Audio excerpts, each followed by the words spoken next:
Dating an intense person and dating as an intense person comes with unique challenges. These relationship struggles may include emotional difficulties, misunderstandings, boredom, and the frustrations that come with not being able to find someone who matches intellectually, emotionally, and spiritually. One of the biggest and most painful challenges highly sensitive, intense, and gifted adults can face is how difficult it is for them to find partners that understand their overexcitabilities. In this audio essay, you will find 8 common highly sensitive, intense, and gifted adults people find in relationships, and 4 pieces of advice on what you can do to deal with them. Highly sensitive persons, intense and gifted people can be out of sync. A lot of the sensitive and intense people's problems stem from the fact that they are out of sync with the rest of the world. From the get-go, these gifted adults see the world and feel the world differently. But being out of sync comes with its challenges. Just as in their childhood as gifted children, sensitive and gifted adults feel alone in the world. As you are wired differently, true peers have always been hard to come by. You have a lifelong yearning for a soulmate. A romantic partner may seem like an obvious answer to the gaping hole in your soul, but the reality might leave you disappointed. Even if you have met someone or made a friend with whom you have a reciprocal connection, you find yourself outgrowing them. The best scenario would be to have a committed partner who can grow with you, but not all of us are fortunate enough to have found such a person. As a gifted adult, you are not the only one who struggles with romantic relationships in our fast-moving world. Being intense and sensitive, however, means you are more likely to face the following challenges. 8 highly sensitive, intense, and gifted adults' problems in relationships. Here are some of the sensitive, gifted adults' problems found in their intimate relationships or the lack of them. 1. Boredom, impatience, loneliness. Intense and gifted people often feel bored and impatient in a relationship. If your partner does not meet your intellectual rigor and emotional depth, you end up feeling understimulated and alone, even when you are with someone. You are not only sensitive, but also enthusiastic, excitable, and multi-passionate. You bring a lot of energy and ideas into a relationship, but you may not feel your input is reciprocated. Dating as an intense person is difficult, as it is challenging for them to find someone that they are romantically or sexually attracted to, who can also connect with them emotionally and intellectually. They are eager in their search for adventure and exploration, physically, psychologically, intellectually, visually, and sensually. However, their partner may not be able to join them in their ventures. The gifted adult's partners or potential partners may simply be content with the known world and have little curiosity. The partners are unable to keep up with the gifted adult's speed of processing and do not share their hunger for knowledge. Thus, the gifted adults are often frustrated with the partner's lack of curiosity, and the partners feel overwhelmed by the gifted's enthusiasm. Many gifted adults also feel sick and tired of always having to be the leader in the relationship. Some intense people may try to fill the gap through friendships and acquaintances, but remain envious of other couples who seem to be soulmates. If they find the interaction with their partner increasingly stilted, their frustration may come out as sarcasm, irritation, backhanded criticism, or verbal attacks that they later regret. It is in the gifted adult's nature to want to experiment, to learn, and to improve things for the better. Painfully, they may find themselves outgrowing one partner after another. 2. You carry past pain into the present. Being gifted and intense might have led to a whole life experience of being misunderstood, judged, called too idealistic, too sensitive, too serious, too much, too impatient. You might have been bullied in school and have internalized the feeling that the world is not safe. Perhaps you were trapped in some unhealthy family dynamics that afflict empathic and sensitive children, such as being parentified, scapegoated, or attacked. These childhood traumas leave scars that do not disappear with time. As a gifted adult, you are empathic, self-aware, and have a deep capacity to love and care. Yet your sensitivity is also why your painful past can traumatize you for life. If you blame yourself for what happened, you also carry toxic shame and have low self-esteem. In a way, the problems you face dating as an intense person share the same root with people who are not gifted. Normally, an intimate relationship is where all our old wounds and needs surface. As we get close to someone and feel safe, our inner child feels that they could at long last get their needs met. All our hunger for love, attention, understanding, and all the things that we needed but were never there surge up. However, unconsciously, gifted or not, we hope our current partner can plug the gap left by our childhood. This results in us carrying our past into the present. We may overreact to small cues of being left, dismissed, or humiliated. When we are triggered, we regress to feeling and behaving like little children. We become desperate, demand unreasonably, or throw a tantrum, only to regret it moments later when we are back in our adult mode.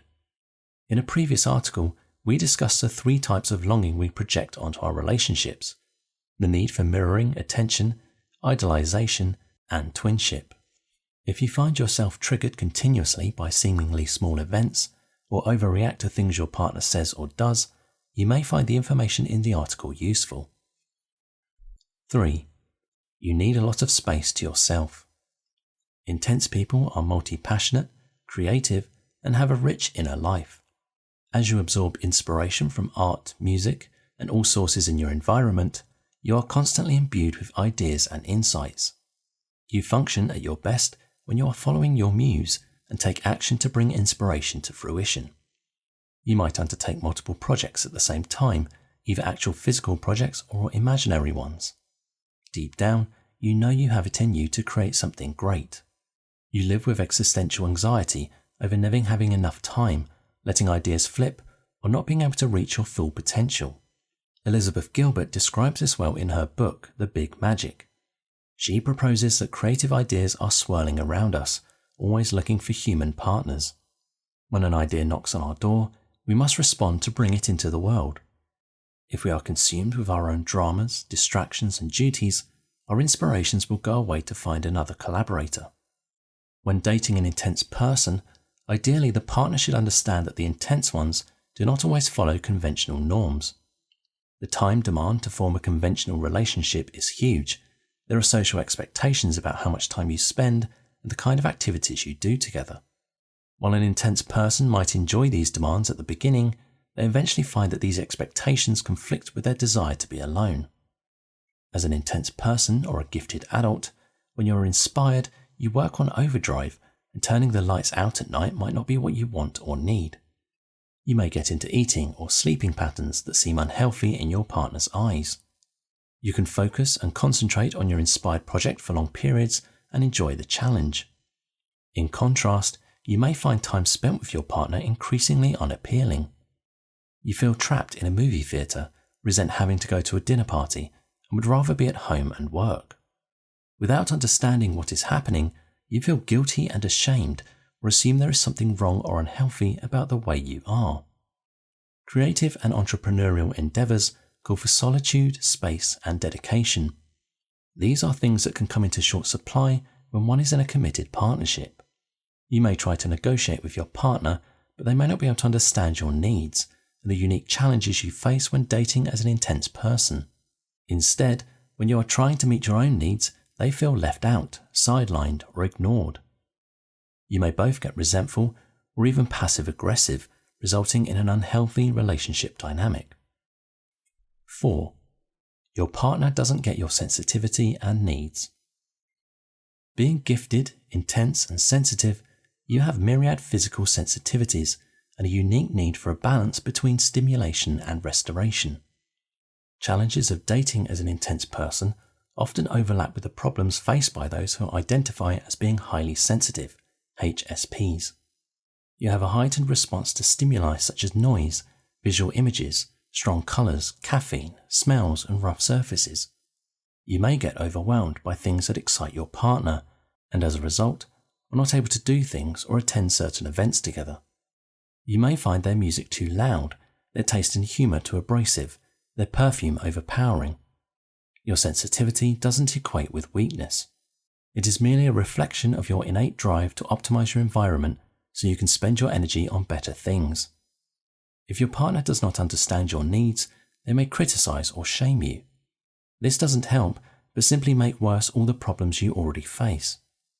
Worse, if you then internalize the blame, you start to edit and restrict yourself and lose the ability to express yourself freely and authentically. You may feel like a burden, and would rather hide your true preference. This leads to an unsatisfactory life and burnout, and resentment inevitably bottles up. 5. You search for deep meaning in the modern world. As worded in psychology literature, intimacy in relationships is developed through a dynamic process whereby an individual discloses personal information, thoughts, and feelings to a partner, receives a response from the partner, and interprets that response as understanding, validating, and caring. This process requires time, patience, and a willingness to go beyond shallow exchanges. Our modern dating culture, however, moves rapidly. With a million options, a swipe away, people are always looking for the next best thing. Physical intimacy becomes something that could be likened to eating fast food. Research has found that social pressures dictates that people represent their ideal self more than their authentic self online. In fact, research has found that people tend to lie on dating sites. Your need to be understood and accepted as who you are, and the desire to know the other person truthfully, means internet dating may not be rewarding for you. The problem is that your values are often not honoured in the world. Reality falls short of your expectations, and what you think of as normal is deemed as being too idealistic. When dating as an intense person, you look for purpose and meaning behind everything you do. You seek authentic relationships and attribute different meanings and weights to sex or dating. All your life you crave connections with people with whom you can relate deeply. Relationships that remain on a superficial level are unlikely to last very long. The more intense and intelligent you are, the more likely it is that you're an independent thinker and are aware of how your beliefs and values are inconsistent with those of the masses. You might have tried to conform, to play by the rules of the modern dating book, only to realize you are sacrificing your integrity by adjusting to a society that feels primitive and confused. For many gifted adults, forced conformity not only hurts their integrity, but also hinders their development and holds them back from reaching their full potential. Even if they see that the problem is in the culture and not in them, not being able to fix the situation overnight leaves them feeling helpless. 6. You pick up on everything. Many gifted people are highly empathic and attuned to others' needs. As an empath, you are highly perceptive and intuitive. Many problems intense people face when dating or having a relationship come from the fact that they naturally spot the inconsistencies, absurdities, and dishonesty in human interactions, so when their partner lies, they can sense it. At the same time, truth matters to them, so they feel compelled to confront and correct others, even when their actions would cause conflicts. Their hyper-empathic tendency means they pick up on other people's emotions. Being in close proximity to someone means they almost always feel what others feel. The problem here is twofold. 1. Absorbing every subtle emotional cue in the room creates information overload and is overwhelming for the gifted adult's partners. 2. Their partner feels threatened by being seen through all the time. If you're an empath and is constantly picking up on others' feelings and energies, you might feel exhausted but don't know how to stop. The situation is particularly frustrating if your partner disowns or denies what they feel and discharges it onto you. The process by which you feel your partner's feelings on their behalf is called projective identification.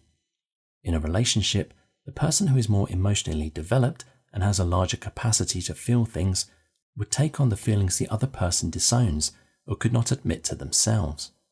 For example, your partner may complain about their boss and tell stories about themselves being mistreated without owning legitimate anger. Instead, you feel anger on their behalf and express it for them, or you feel rage towards their abusive parents while they remain unemotional and deny the problem. 7. You suffer from the consequences of being parentified. Many sensitive, intense and gifted adults have been parentified as a child. This is the root of many of their problems, affecting them at work, with friends, families, and their intimate partners. Parentification is a role reversal between parents and children at home. You might have been the confidant, counsellor, or the emotional caretaker of your parents, or had to play the role of a para-adult and take care of your siblings. Being parentified affects our attachment patterns and how we approach adult relationships in many ways. Even without the impact of parentification, as a gifted adult, you are by default highly sensitive, have a deep sense of identification with others, and are able to empathize to a deep level. Being a pseudo-adult at home and having to take on the emotional responsibilities of an adult, even when you were little, amplified this. If you grew up in a volatile and abusive home, to protect yourself, you have trained yourself to become hyper-attuned to the nuanced changes in other people's motives and feelings. As a result, you have a chronically aroused nervous system and are always in a hyper-vigilant state.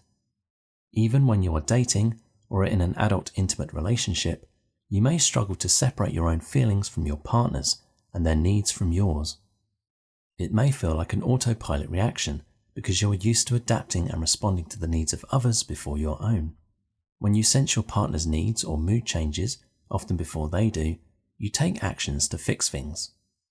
If your partner presents with vulnerabilities or needs your physical or emotional caretaking, you may do so at a personal cost, spending less time with friends, foregoing your own hobbies, and being less focused at work. This pattern fosters codependency and eventually derails both you and your partner's sense of self and esteem. 8. You have the tendency to overfunction in relationships. Sensitive, intense, and gifted people have a tendency to overfunction or become an overfunctioning partner in codependency pairing. A lot of the problems of dating as an intense person come from their tendency to take on too much and drive themselves to the state of burnout. Due to their natural speed and competence, they take on the more than average amount of responsibilities at work, at home, and even in their own relationship. This can result in them being stuck in a codependency loop of overfunctioning functioning. Someone who overfunctions may find it hard to tolerate witnessing other people making mistakes or not performing optimally. They can't help but offer the better way, thus finding it hard to not absorb other people's emotions or let things go. When it comes to chores, they often feel it's easier and better if they just take care of everything rather than delegating. Unfortunately, though well-meaning at first, your efficiency, independence, and reluctance to let go can be the start of a loop of codependency in relationships. As the overfunctioning partner, you also have a tendency to do everything. You've never been able to lean on anyone else, to solve problems, to share feelings, to help you out. Even in a time of crisis, you may keep issues to yourself without sharing them with your partner. As a result, they feel frustrated or left out. Relationship advice for gifted adults. 1. Reflect on the differences between a life partner and a soulmate. A lot of the problems intense people have in dating and in relationships can be resolved or alleviated by narrowing the gaps between their expectations and the reality that they face. To achieve this, one way that might be useful is to differentiate between their need for a life partner versus their desire to meet their ultimate soulmate. As the modern philosopher Alain de Botton pointed out, many of us have been influenced by romanticism and have come to believe that there is one soulmate we ought to meet who can plug our soul's gaps and meet all our needs. This is amplified by fairy tales, Disney stories, and other Hollywood movies. This expectation, according to de Botton, is a disaster. So the suggestion here is to learn to differentiate between a life partner and a soulmate. To live in this world, it could be invaluable to have a companion who is trustworthy and dependable. They could be our co-pilot in handling life tasks, such as shopping, working, and parenting. They are our best friends, practical support, and our next of kin. You may not have an electrifying spiritual connection, but they make you feel calm and supported. This companion is your life partner. On the other hand, you crave an intense and soulful connection with someone who could meet you on multiple levels, emotionally, spiritually, sexually. These are the soulmates who get you, intuitively, and you never feel tired or bored by interactions with them. When you meet them, you feel exhilarated, instantly understood, and communication is effortless. The theory of love in traditional psychology differentiates between companionate love and passionate love. Companionate love involves feelings of mutual respect and trust, while passionate love involves intense feelings and a state of intense longing for union. Typically, the former is what we have with a life partner, whilst the latter is what we feel from an infatuation with a soulmate.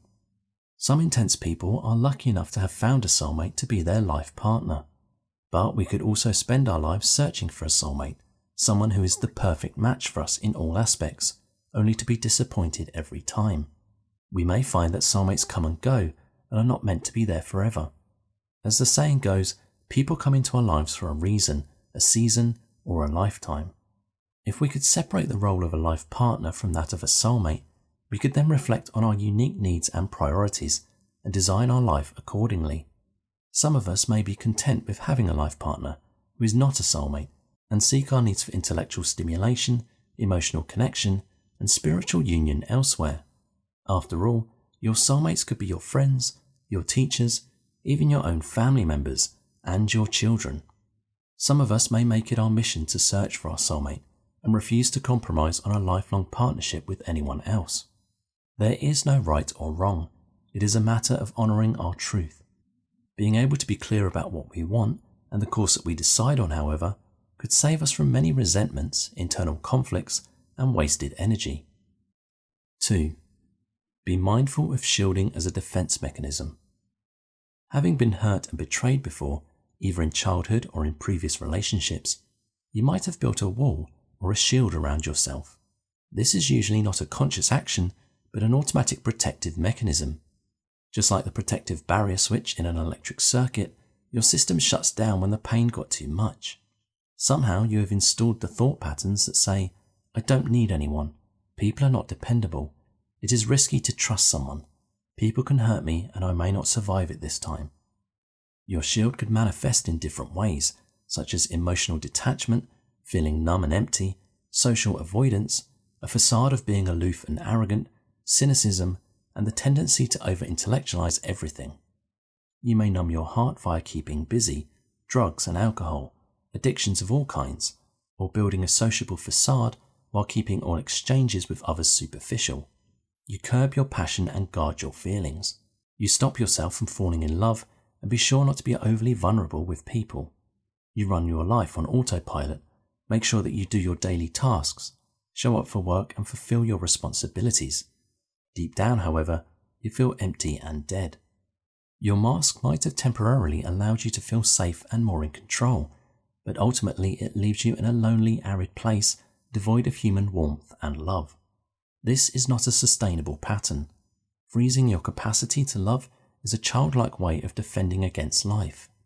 It is ultimately not sustainable. Relationships come with their risks and perils, but they are a worthwhile journey overall. Breaking out of your numbness requires a gradual process of compassion and self-love.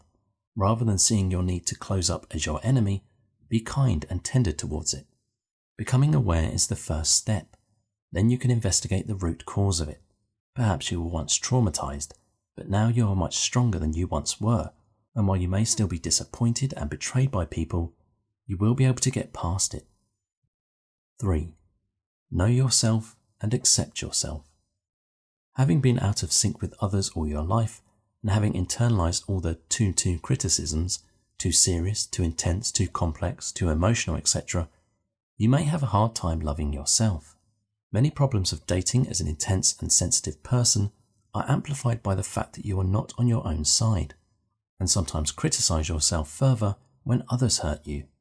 If your upbringing was not sufficiently supportive of your sensitivity, you will not know how to embrace it. If you're accustomed to being everyone's caretaker, you may have a hard time being the champion of your rights. The goal of life is not to perfect ourselves, but to perfect our love for ourselves. It is not what we look like, how much we do, and who we attract that makes us worthy of love. We are inherently worthy and deserving, as we are a creation of nature. Just like every tree and flower has its distinct shape and size, it is our birthright to shine as we are. You may consider doing shadow work in order to learn to love yourself wholly, including both your positive and negative traits, the charming and the annoying things about you, regardless of whether or not you are finding romance in the world. Loving yourself starts from knowing yourself. You can make time to sit down and clarify what matters to you, your values, beliefs, and priorities. The clarity you gain from self-reflection gives you a solid sense of self. which then allows you to be in union with others without losing yourself. It is paramount that you allow yourself the right to expression. In the past, stepping into the spotlight might have attracted envy and attacks, and your early life experience might have taught you to trade authenticity for safety. You might have spent your life trying to hide, to conform, to be silent. This protective strategy has expired. You no longer need to hide to stay safe. The only way you can find people who meet your intensity is when you show up with it. Please don't deprive the world of your light. Someone like you is also looking for you, and they can only find you if you show up as who you are. 4. Stop trying to control the outcome. Seize every day as it comes. Many gifted adults' problems, not just in relationships but in all facets of their lives, can be alleviated by relinquishing the need for control. As an intense and competent person, you are used to being in the driver's seat. When it comes to romance, however, the law of efforts and results does not apply. We have little control over who we meet, when, how it happens, and what comes next. When it comes to something as intangible as love and relationships, see if you can practice what the Buddhists call the beginner's mind, or the don't know mind. As much as possible, remain curious and open. When we look back in life, we understand that we never know what will happen. What we had rejected may turn out to be the portal to fortune, and what we had been so charmed by may turn out to be the beginning of an inferno. We so often want what we don't need, and neglect the gifts that are right under our noses. See if you can let go of your attachment to the outcome. You can set an intention and have a desire. You can work towards finding the love you want and keeping the love you have, but try to avoid falling into the illusion of control. We must simultaneously hold our power to take action and a willingness to release fixation over a particular outcome. It is a balancing act. If we wait for romance to happen before we begin living our lives, we could wait forever. Life is not a waiting room. Even if you're not entirely content with what you have in the present moment, remind yourself that you will only have this moment once, and later you will miss today. Summon gratitude for what you have, rather than staying busy with preconceptions and judgments. We must not disown some phases of our life and push away other parts unless we want to live a partial life. We should remember that each moment in life, including the waiting, the loneliness, the separation, the longing and the sorrow, are all a glorious and essential piece of the tapestry. Acceptance of the present moment does not mean surrendering to non-action. It means you bring loving awareness to each moment of your life, so in the end, you know you have lived fully, regardless of what happened. Concluding words. If I were to give you only one piece of advice, my dear sensitive soul, it would be to never ever sacrifice your vitality and passion for a false sense of safety. You might have been hurt before. You might have dreamed and fallen. You might have despaired and lost all hope. It was painful to be hurt, betrayed and abandoned. Perhaps you have never fully recovered from that third-degree burn. But it is through the cracks that the light comes through. Your true essence is passion, fierceness, bravery and love. Remembering who you are, you can always get back up and love again. Embrace the full spectrum of your experience, the love, the hatred, the pain, and the joy. The tenderness and the ecstasy are all a part of this glorious journey called life. Regardless of the severity of your hurt, it is temporary. By deadening your soul, however, you sell time to the devil that you will never get back. Life is a dance between dark and light, pleasure and pain, trust and betrayal. Love is like that too. Danger and risk will follow you wherever you go, but you also have the infinite strength to withstand all the storms. There is no absolute safety in life, and yet you are infinitely safe. Love and fall, get back up and love again. You can even extend the circle of love. You love not just one person, but yourself and your enemy and the whole of humanity. On the last day of your life, you will look back and realize it is the peaks and valleys that make this journey worthwhile. Let's end with a short quote from Helen Keller. Security is mostly a superstition. It does not exist in nature, nor do the children of men as a whole experience it. Avoiding danger is no safer in the long run than outright exposure. Life is either a daring adventure or nothing.